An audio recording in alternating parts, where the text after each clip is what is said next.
Okay, we have the sloped roof torn off. Show that. Alright, let's go to the pitch change. Okay, here's where the big mistakes were made. Like I said earlier, there's probably nails in the pitch change. So there's 3 courses with nails right through the middle of the pitch change, which is just like putting nails in the middle of a valley. Also, ice and water shield is not part of a 2-ply modified roof. The base sheet, which is not even visible, somewhere way underneath here, needs to be a minimum of 12 inches. We're going to go at least 24 inches past the pitch change. Big problem being is that the cap sheet won't adhere to a mineral surface, that ice guard. It needs a smooth surface, which you can see all over here on the wall. This is the base sheet. It has a nice smooth surface for the cap sheet to adhere to.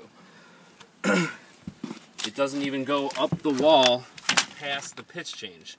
It's just flashed. And we need membrane up here past the pitch change with no nails in the middle of the pitch change. Then we go up here, and the skylight was taken apart, which we found some big issues. Put ice and water shield all around the curb of the skylight, but right on top of a bunch of felt paper on the curb. See all that felt paper? The ice and water shield needs to adhere to the curb. You're supposed to use Veluxes with a new flashing kit. If you're going to take it apart, you need to get a new flashing kit from Velux. Then as we were taking the cladding off, you can see the cladding was off. All these screws were taken off and put back on with some silicone around. But according to Kathy, water never showed itself until the skylight was, all this roofing was torn off and the skylight was re-flashed without a proper flashing kit. As we took this cladding off, okay, this piece of cladding, separate piece, this is the last piece, and then the front pan. This skylight's been on here 12 years.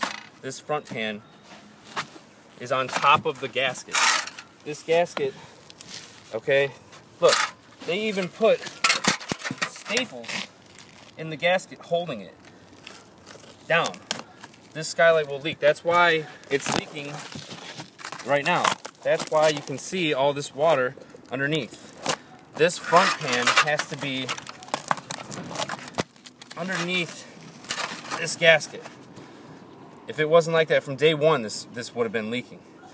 This front pan has to be underneath this gasket, and it would not have leaked. So that was the big mistake. Either way, a lot of the reason we're probably seeing water leaking before the issue with the skylight, the first few times it was tried to fix, was all this improper. This membrane has to be past the pitch change. Ice and water shouldn't even be here. This is for base sheet, should be all the way up here, and it's not even there. Look, this isn't even adhered. How are you supposed to be watertight when it's not adhered?